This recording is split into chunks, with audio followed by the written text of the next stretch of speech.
Here's what they don't tell you about making it in this industry. Success isn't just the applause. It's not the end credits rolling with your name in bold.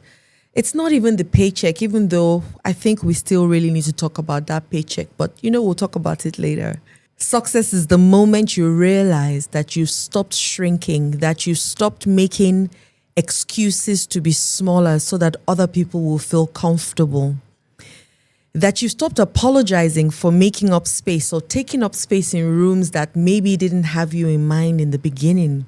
Today, I'm sitting with a woman who knows that truth in her bones, Miss Aduke Gomez, producer, storyteller, barrier breaker, and if you ask her, she'll probably add stubborn woman who refused to take no for an answer. This is the Green Room Diaries, where we tell the stories behind the stories, where we talk about all things women in film, TV, and media, especially the ones that we're not meant to say out loud. In the green room, you know what happens, right? We gossip. We talk about things that concern us, that matter to us. And that's what's going to be happening here. And I'm your host today. My name is Adiola Kingsley James, and we're going to go into very deep conversations with Miss Aduke. We're going to heal some lineages based on the conversations that we're going to be having, and we're going to be teaching a generation of women that their voices aren't just valid, they're essential. Oh, hello, Miss Gomez, and thank you for joining us on the Green Room Diaries today. Hello, good morning, and it's a pleasure to be here. Thank you for inviting me. Thank you. Normally, we use this sentence, tell us a little bit about yourself, but we're going to change that on the Green Room Diaries. Tell us a lot about yourself today. Oh, wow. Okay. You believe in blowing your own trumpet, right? Yes. Okay. Where do I start? Okay. I'm a lawyer by training. Okay. I worked in practice for several years. I've worked in a bank, I've worked for government, and now I work for myself. I'm a writer. I've written 4 children's books. I've published 2 of my own poetry collection, and I've edited 2 poetry collections that were commissioned by the Embassy of Ireland, which showcase the links between Nigerian literature and Irish literature. So the first was links between W.B. Yeats and Chinua Achebe, because things fall apart. We all know. He took the title of that from a line in a poem by W.B. Yeats, who is a Nobel-winning Irish writer. And then the second one, which we published early last year, was the links between Soyinka and Joyce. So when Soyinka was incarcerated in prison, he wrote a poem called Ulysses, From Here to My Joyce Class, referencing, of course, James Joyce. Nice. And the one that we're working on now, that should be coming out later this year, is the comparison between Seamus Heaney and Ni Oshundare. See why I said you should big yourself up. I mean, imagine all those books and all those phenomenal writers that you have put together in a book for other people to write. And you're a producer as well. Tell us about the shows that you produce. Okay, so during COVID, yes, when the world had sort of shut down and we didn't know what anybody was going to be doing, I had this crazy idea to do online Zoom plays. So I wanted 10, but I settled on 5. And hey, 50% is pass mark, right? Okay, so better than 0.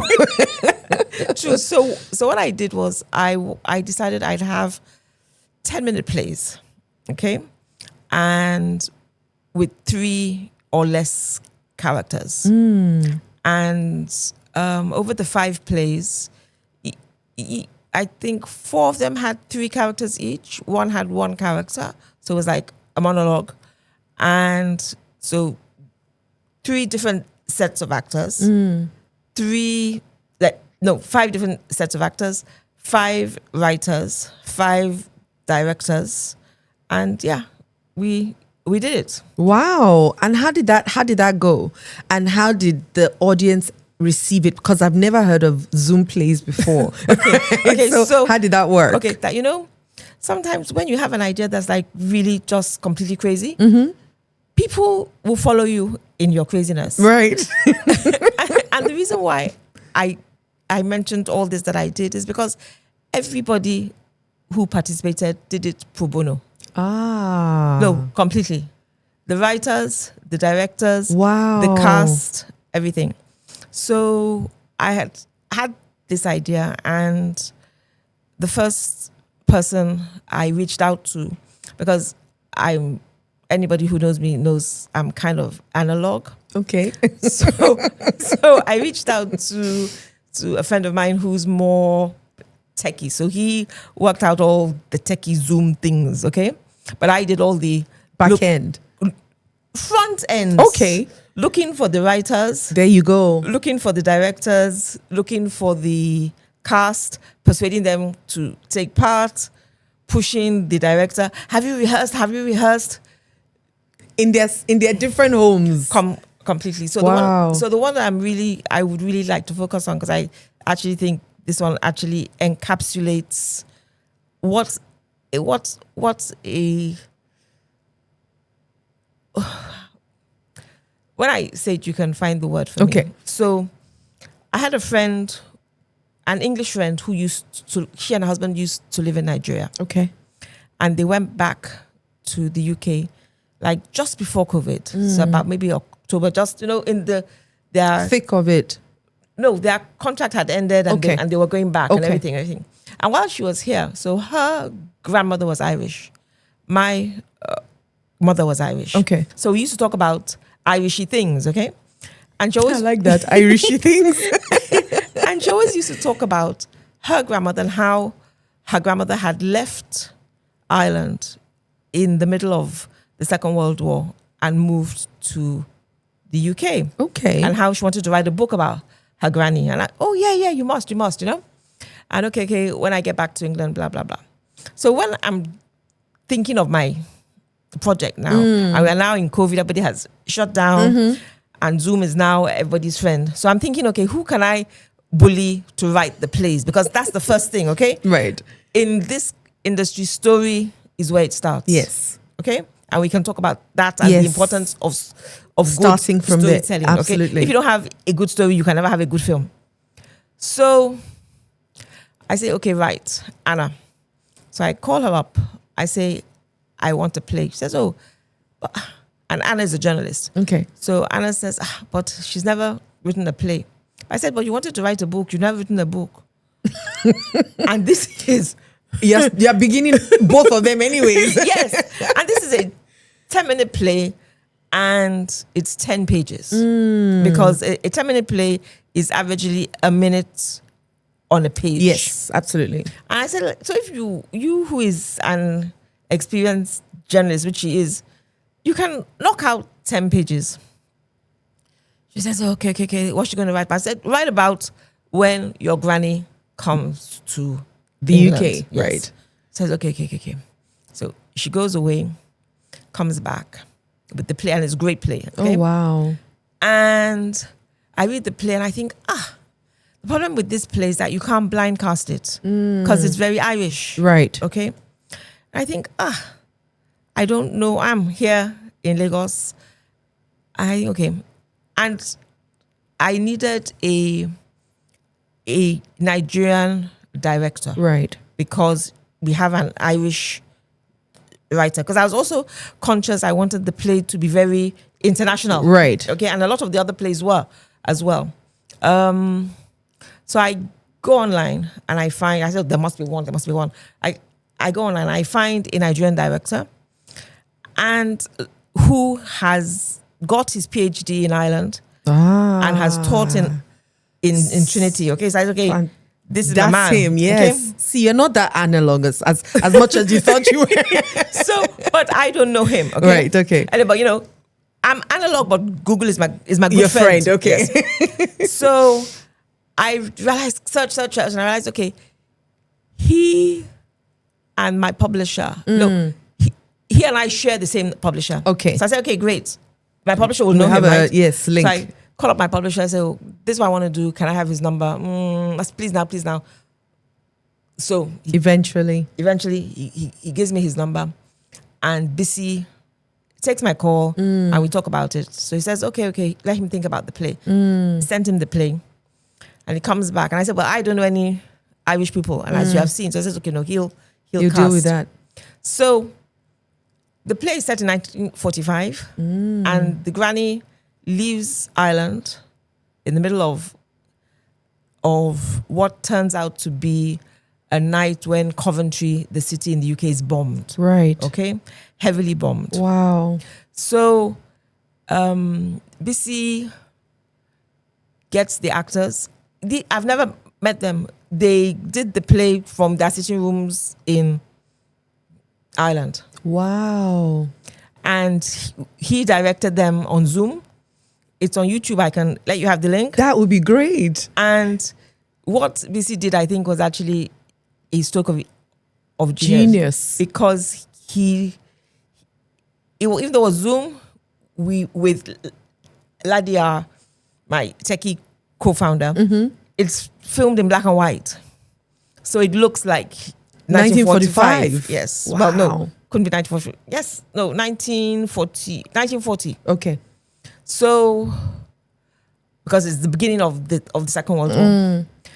And that did it. Okay, so back to How did it go? So later that year, I think it was 19. So when Coventry City marked 70 years commemoration of the bombing, one of the major theaters in Coventry called the Belgrade, because it was still Zoom and lockdown. Right. They showed the play. The little Zoom play. So so that at least is my fantastic. That is my claim to fame. No, but that's you. So on several levels, I'm excited, and I'll tell you the different levels. Okay. One, COVID is happening, lockdown, people aren't going out, and in that frenzy, you become creative. I really liked the COVID. lockdown. I did too. I actually think that COVID was my best time ever. Because anybody who knows me, I love Lagos. I'm a Lagos girl, but it was so quiet and peaceful. And you could think. You didn't have to go away to think. Yes. You could think in your house. Yes. And so for me, that a lot of times you speak to people and the first thing they say is, oh, we need money. And I say, no, you need the ideas. The ideas will bring the money. Yes. And so on that level, you came up with this fantastic idea, never been done before. And you didn't, I'm sure you thought to yourself, but even with the critical voice, you thought to yourself, so many things could have stopped you is where I'm heading. First of all, I don't know who's going to write it. Then I don't know who's going to direct it. Then I don't know who's going to act it. Yeah. I don't even have money to pay people. Yeah. But this thing has to be done. Okay, I'm analog. That could have stopped you too. True, right? True. And then when we opened up the Alliance Française Center here, screened all 5. There you go. And yeah. So I mean, so back to your question, what was the response? People loved them because they really did when they came to watch them. They were like, wow. Yeah. In your living room, I mean, COVID showed us so many things, but above and beyond it, I mean, like I said, on several levels, I'm excited as you. I was bubbling up with joy as you were saying it, because one, you could have thought, oh, I'm too old, nobody's going to care about me, because this show really is for others to hear and for people to hear that maybe you're thinking in the wrong way. Maybe you need to be thinking in a different way to get your dreams out there. Right. True. And Yes. so maybe it's not money you need, because another thing that I found out is that whenever I say, oh, let's collaborate, you hear, nobody wants to do anything for free. And I don't believe that. You got a whole cast, director, writer, 5 actors, times. Exactly. 5 times over, 5 times. recorded it, and you put it out there. Yeah. And none of them said, I won't do it because you haven't paid me. Everybody was willing to help. So that then means that I got some no's. yeah, but that's fine. No, which is why I didn't get the 10. But I got still, 5. That's still fine. Yes. I mean, imagine. So you must have nose. Yes. The nose kept you going. Yes, actually, yes. I mean, and actually, people who said no, I was like, you don't know what I'm saying to you. You can't see the vision. You can't see the vision. But me, I can see the vision. Yes, yeah. And honestly, that is a message that I think that we really need to listen to or hear deeply. And I'm not glossing over it intentionally because I don't want us to go past all the goodness of all the things that you've done. Oh, thank you. 1, you were creative. 2, it was in a lockdown period. 3, you started to look for people because when your mind starts to think, the answers come. I always say that to people, but people say, yeah, whatever you're saying is nonsense. But I believe it strongly. And that's why on different levels, I'm very excited that you did this. And I'm sure that you have other ideas as you go along and other people will join you because this wasn't just local. It was also an international project. No, really, we had, So Bisi Adigun is the director on the Journey Home. Right. Jeffrey Page is an African American from America. He was the director on one. Sally Reynolds, who is English, was a director on one. So it was an international. Please, I need to clap for you. Thank you. You have to take these flowers from me. Thank you. These clapping flowers. Thank you. Congratulations. So we had an Irish cast for this one. Then we had Nigerian casts for the others. Yes. Oh, yes. Fantastic. I want you to speak to people out there who have had ideas like you and shut it down with all the possible no's and didn't see all the possible yeses. I want you to speak to that. I think somewhere, somehow, you actually have to dig down into yourself and think to yourself, I think it's a good idea. Mm-hmm. And because I do, I just need a few people. I just need one person to say yes, okay? Yeah. So when we did the first one, because again, I thought of it in stages. I just need to get 10 people to write a play. Okay?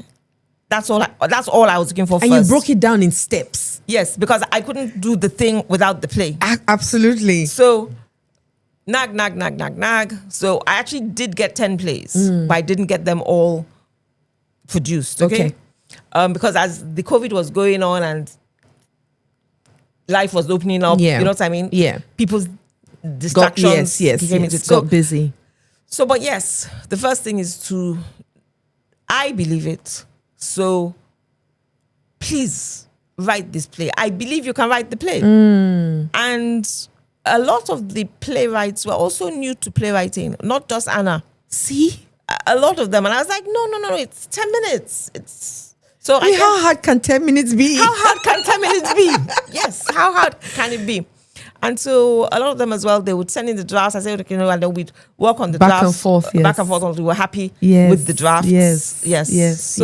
And then, I have this one. Okay, which ones should we do now? And this one looks like this director might like this. Oh, this one. So to assign who I thought might like which one. Right. So, I mean, like the one I did with Sally, the writer was Dele Shikwade, who has just released a new book, if you like, semi-horror genre called Orisha, which is, it's actually a very engrossing book. Okay. But he wrote a very almost foreshadowing, if you remember that this was 2020.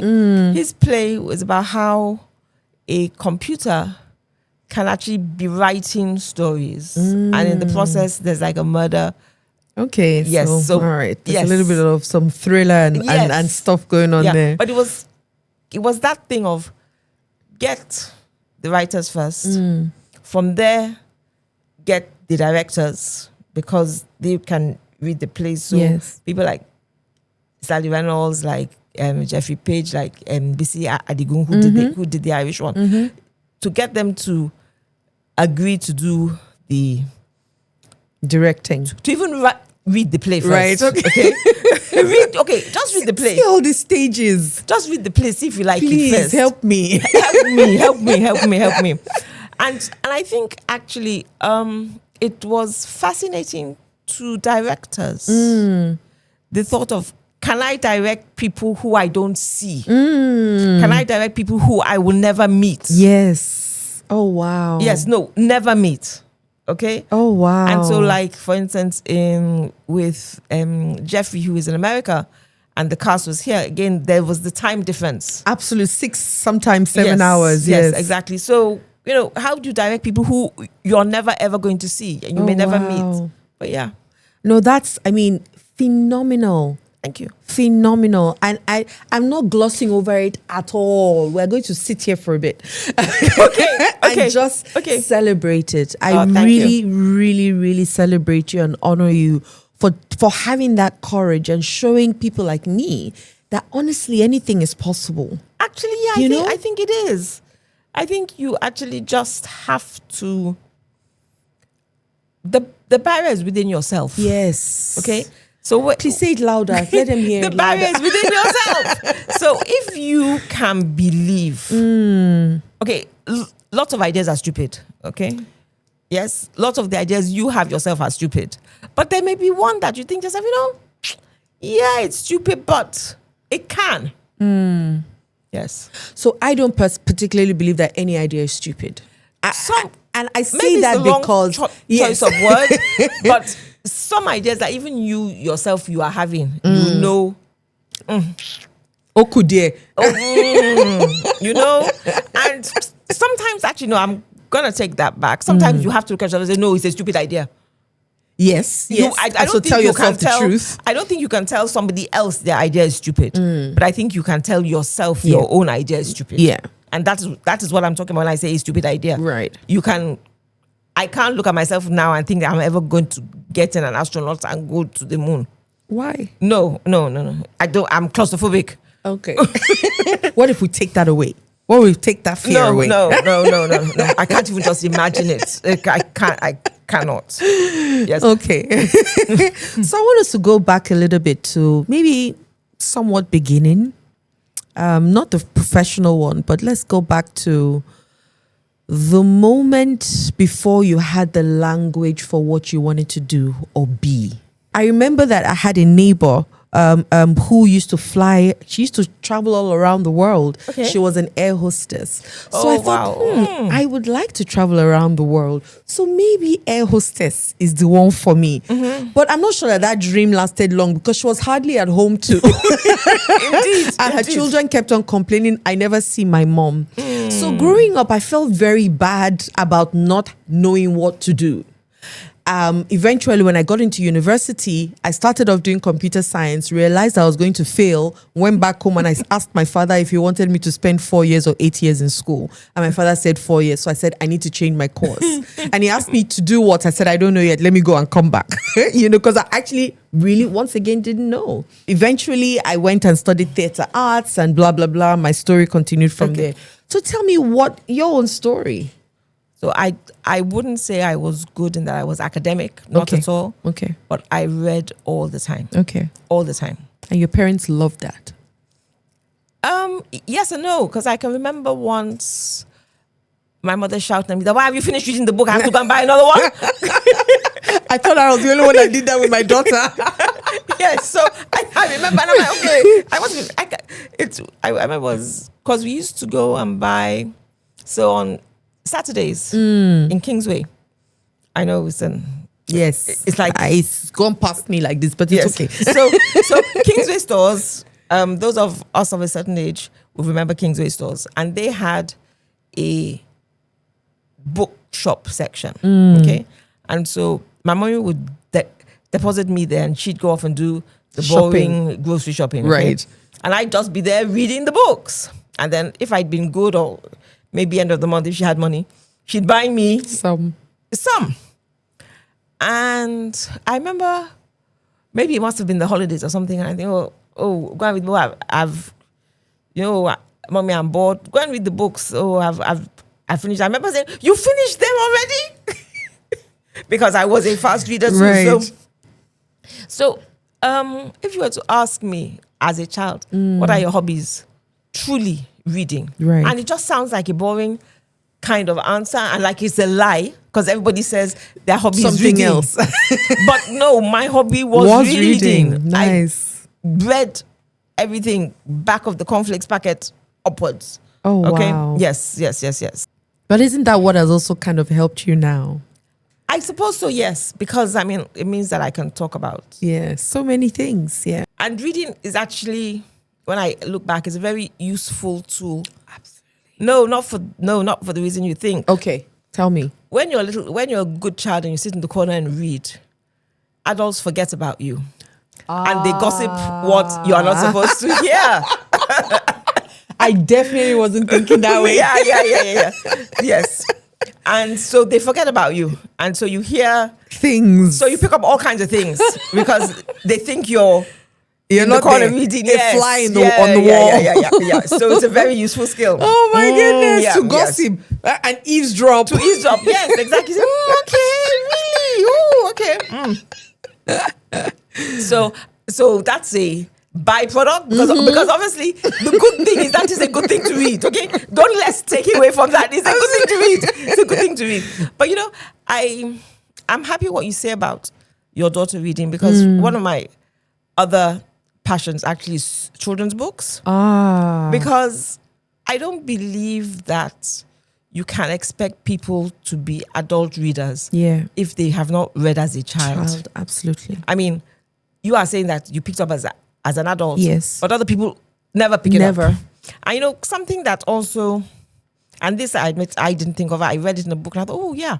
So when my daughter was young, I noticed that she wasn't reading. And I was like, why isn't she reading? Because I'm a reader. I'm a reader. And I've got a whole bookshelf of books for you. And you're an only child, so why are you not reading? And then I realized it was some article, and I can't give the credit because it's 25 years ago or so. Children copy what they see you do. Yes. Okay? Yes. But adults don't read where children are. Absolutely. You read in the car on the way to work. You read in the office. In the office. You read at night before you go to bed, but they've gone to bed much earlier than you. Absolutely. So they're not see you read. So apart from the obvious bedtime stories that you do with them, you have to make time to, everybody sit down. I'm reading my book. You are reading yours book too. Absolutely. And that really made a difference because, children like to copy what they see you doing, even if they don't articulate it. But it's like, okay, this is reading time. I'm going to read my book. You go to your shelf and get your book, and everybody sits down, even if it's for 30 minutes, and then they begin to get used to it, imbibe that. Yes, absolutely. And when you said that your mom will scream at you for... Well, not scream, but sometimes be irritated. Yes, like, why have you finished reading the book? So quickly. I mean, it's a great thing. So what I do is because I know that as a child, my father tried to get us to read newspapers and co. And because I was a naturally rebellious child, everything my father said I should do, I made sure that I did it. So reading was one of those things that I rebelled against. And of course, because I didn't know the importance, and maybe if he had explained the importance, or made it fun for whatever reason. Yeah. But he didn't. So I didn't grow up, I mean, maybe reading, all them Mills and Boons, all the nonsense stories that have disturbed us. Teenager, that's even still late. Exactly. So as a child, you need to catch them 6, 7. Yeah. Yes. So with my daughter, I buy her books in bulk. I buy her 50 to 70 books at a time. Oh, fantastic. And 2 weeks after, I'm like, go and read your book. She said, Mommy, I finished reading it. And I'm like, you have? I'm buying you another set. And so while she's eating now, she's reading her books. I can understand that. What now happened was I took her to my cousin's house. My cousin's daughter didn't like reading. But my daughter spent 3 days with her. And her daughter picked up reading. Yeah. Because, till now. Because they tell stories to each other. Exactly. So till now, I mean, she comes to meet me to say, please, can I borrow more books for my daughter? Because now my daughter likes reading. Thank you for bringing your daughter to my house.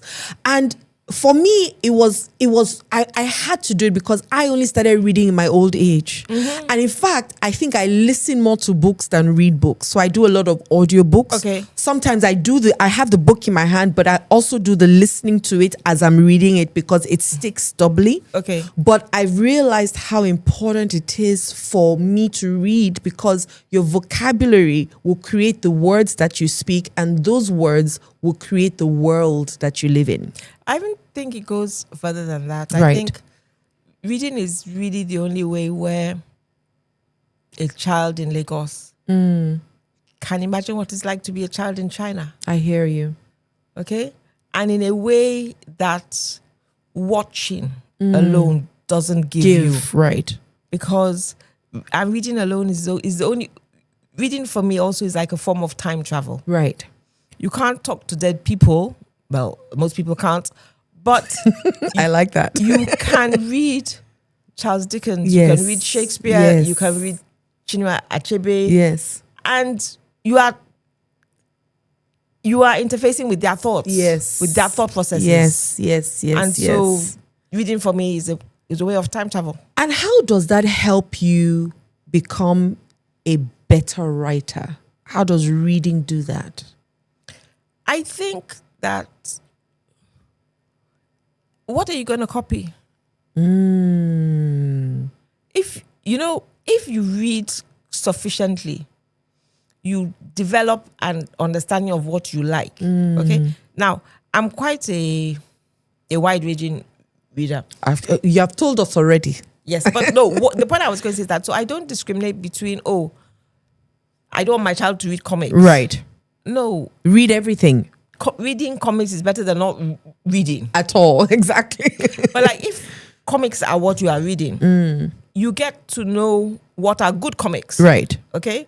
If you are reading fairy tales, Right. you can tell if a fairy tale is well told. Right. A folk tale, is it just repetitive? Right. Is it interesting? Is there right? Is there style? Is Right. there, do you see the twists and turns of the story? If you are not reading, how do you okay, it's like going to the gym. Right. How do you exercise your writing muscle if you have not been doing the exercises, Right. which is reading? Got it. Yeah. And the reason why I asked that was because I've realized that, our writing, especially in Nigeria, really needs to we're doing much better than we used to. But I still think that there's a level and there's a gap in our writing styles. And personally, I think it's because our writers are not readers. And because I believe our writers, with due respect to you, Yes. don't take this the wrong way. No, You please. have to read as a child. You have to have your imagination muscle stretched. Open. That's it. An adult, you cannot easily persuade an adult that a talking dragon can work. But you can with a child. Yes.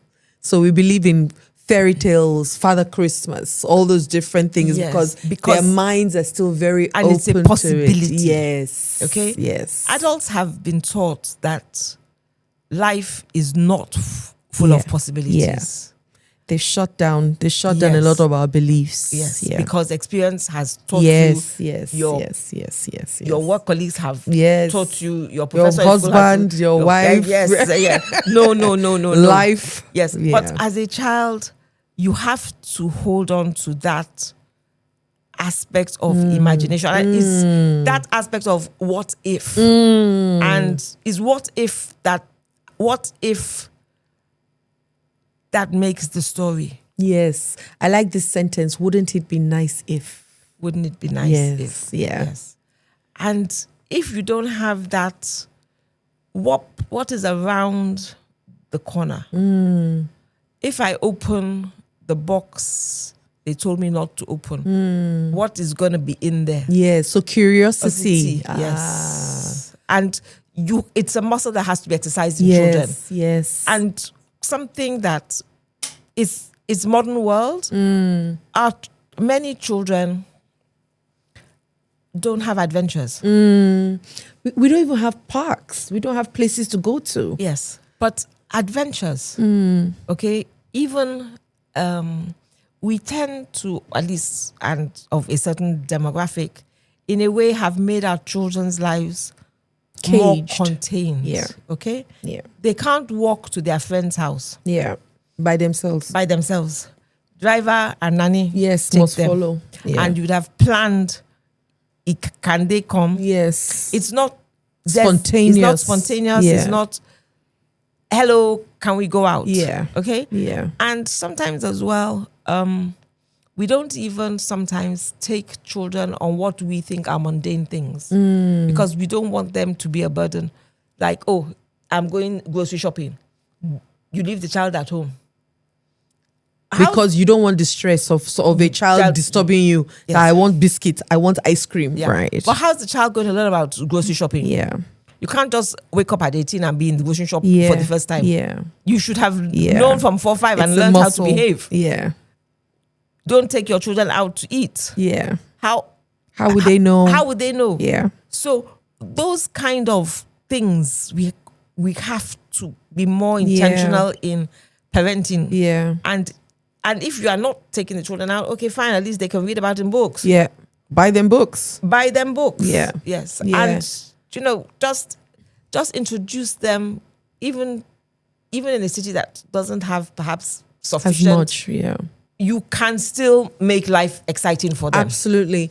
And as you just said what you said right now, I always think about my daughter, and I'm so blessed to have learned a lot of things whilst I had her.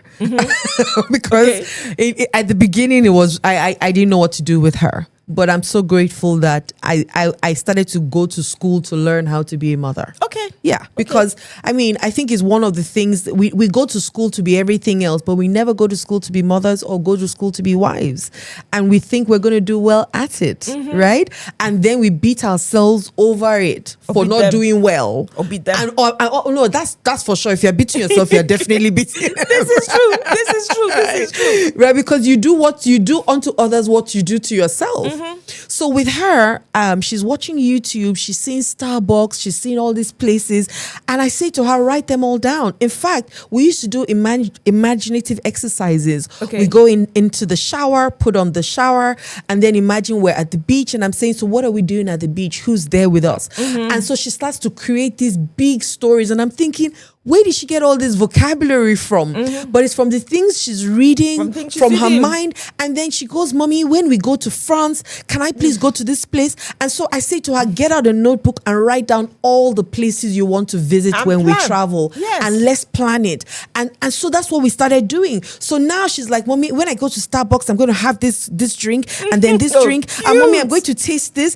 And so the last time we traveled together, I made sure that she tasted all the things. Half of them she didn't want to eat again. But it's okay. But that was okay. That's okay. Exactly. I was like, you don't like that anymore? No, Mommy. So what about this drink? Mommy, I think it looks better on TV, But now she has an idea that, okay, this is what this tastes like. And so she's writing more and more lists of different things. She's drawing different things. She's creating things in her mind.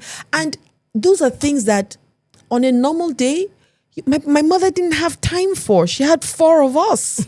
She had a shop. She had work she was going to. So, and I see parents now, they're so busy with work. They don't even see their children anymore.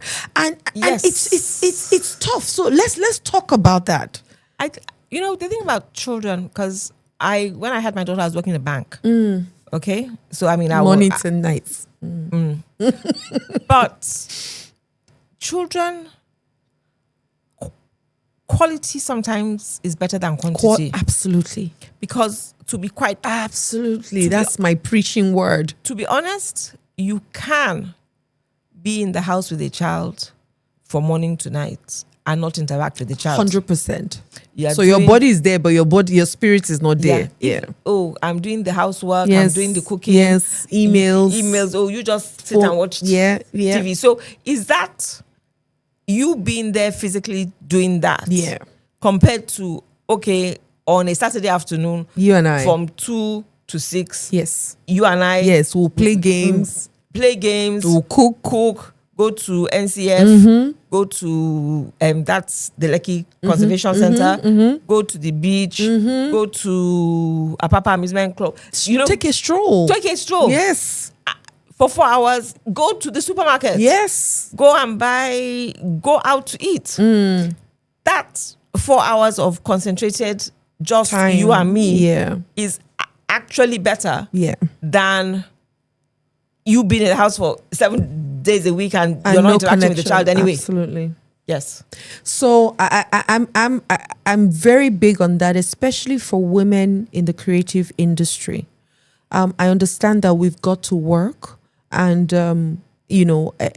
also the fact that a lot of women are now, breaking barriers like yourself, and shifting the curtains and showing up in places that were not meant for us in the first place, or they didn't think about us being there. But now we're doing a lot of great stuff. But my question is, how are we also being great mothers?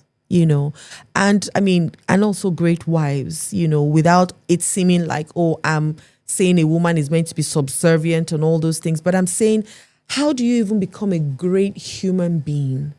I really think that, yes, you're right with the books that we read and the things, because those things actually, the kind of books that I read now, I think that I'm such a learner, it's unbelievable.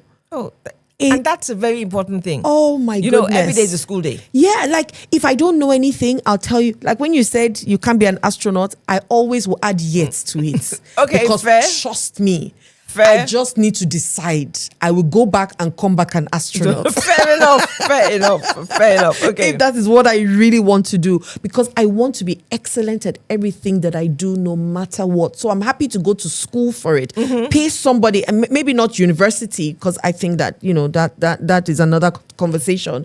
But I go to a mentor to teach me. You've done it before. You're succeeding. Please teach me. I'll pay you for it. Fair right? enough, yes. And so I'm constantly improving on things that I do and the person that I am, because I must always be optimal, always. Yes. And it's not at I have to always be doing. No, I'm also very happy being. And maybe that's the next thing I want to talk about. Okay.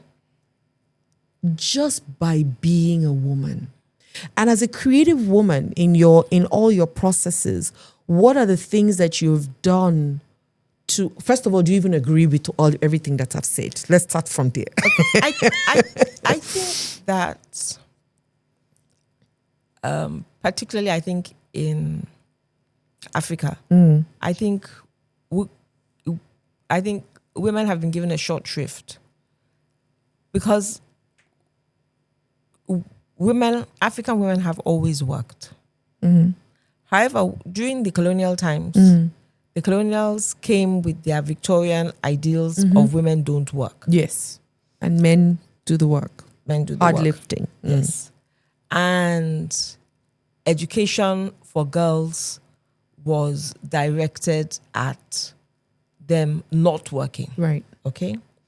But African women have always worked. Yes. We are the market women. Yes. We go to the farms. We do Tailor, the palm oil. cleaner. We do all of that. Yes. We sell clothes. Yes. So I'm not convinced about all this. Also is not good, because we do.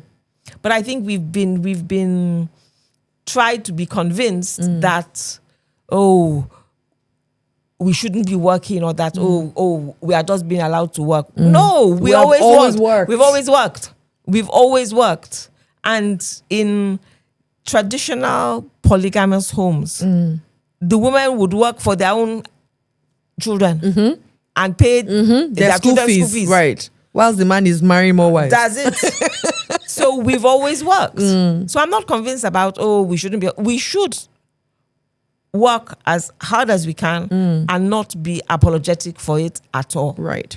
Fantastic.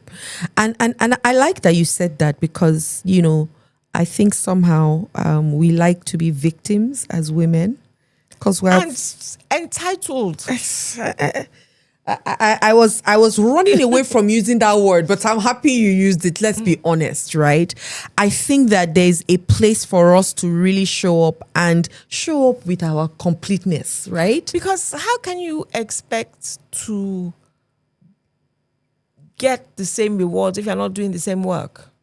Oh, that one, this thing you have just said now, it's a topic for like another 2 hours. Because, somehow I think that we feel like it should just be given to us.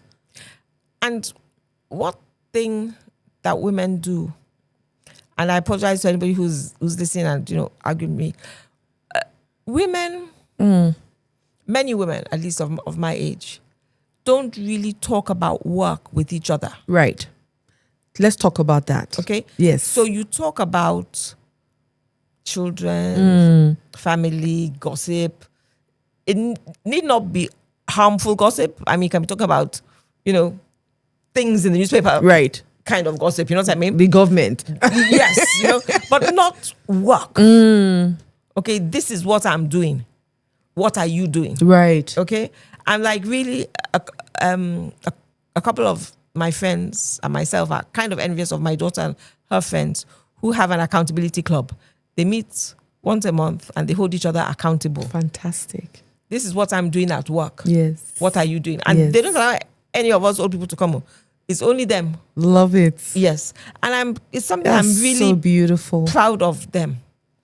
They meet and they hold themselves accountable.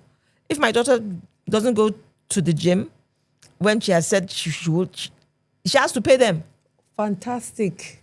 Please, what's the name of their group? Accountability club. I do So have. form your own. Yeah, no, I do have accountability partners Yes. as well. So they have accountability club, yes. But I want to add something to what you've just said. We don't also talk about money. No, absolutely, we don't. So let's talk about that and why and what needs to change.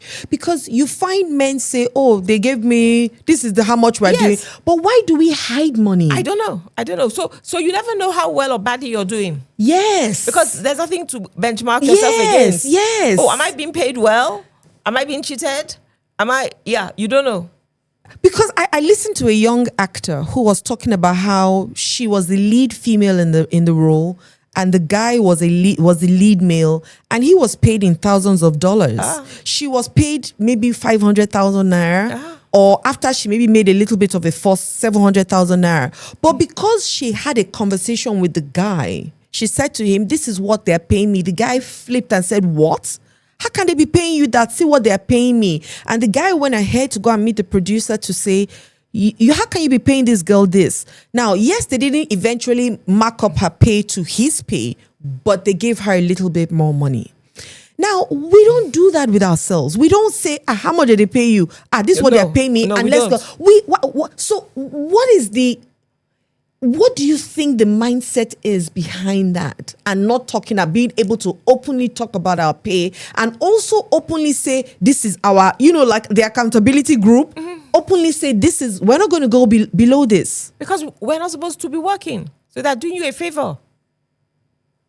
Even as women, do you think that even as women, we also still have that somewhere at the back of our minds? Because society has. So So not the women ourselves, right. But since we are not supposed to be working, they're doing you a favor. So don't really talk about it in case you will not be in the favor again. Right. And if you talk about it too much, you are a problem. You are a problem. And they won't call you. And after all, there are many of you. But that's sad though. That's sad. And what do you think we can do to change that? Education. Not just going to school, but education and seeing and let people see that it's, women have to be respected for the work they do. Have to be paid a fair wage, a fair fee for the work they do. Not just, I'm helping you. I like that. But how do we change the mindset of the woman? So speak to that. So let's imagine that we're speaking to women now, Speak to that. How do we change the mindset of the woman so that she can stop settling for less and start to choose the best case scenario for herself, but also create community so that everybody is together in it, not comparing and criticizing, but collaborating and creating? I think for women in film and TV, for instance, which we are We're both part members of, of, yes. I think that, for instance, is a great example of women coming together, collaborating, and I think in different industries, Yeah. women have to come together with people who they trust, and just bit by bit, because I don't think it can be done overnight. So, what are you excited about at the moment? Projects that you're doing, projects that you're creating. I want us to wrap up, talking about, once again, bigging you up. Okay. What am I working on? Okay, I am working on my most exciting project it's a project I'm working on for a long time, actually. Mm-hmm. So it's maybe towards, it's a collection of poems. Okay. So it's now about 7 years. So it's about 7 years ago now, at the height of the migrant crisis. I read a story about 26 young girls, Nigerian girls, that drowned in the Mediterranean. Oh, wow. And I was heartbroken, really. Many of them were never identified. In fact, when they were discovered, the Italian government actually held a funeral for them in Italy. Oh, wow. And so I've been writing a collection of poems, but it's not a happy, story. chappy kind of story. Yes. So when it was the anniversary of when it was the 5th anniversary of their death, I did a reading, a staged reading of the plays I'd done, of the poems I'd done so far. Right. And that was very successful. Right. It was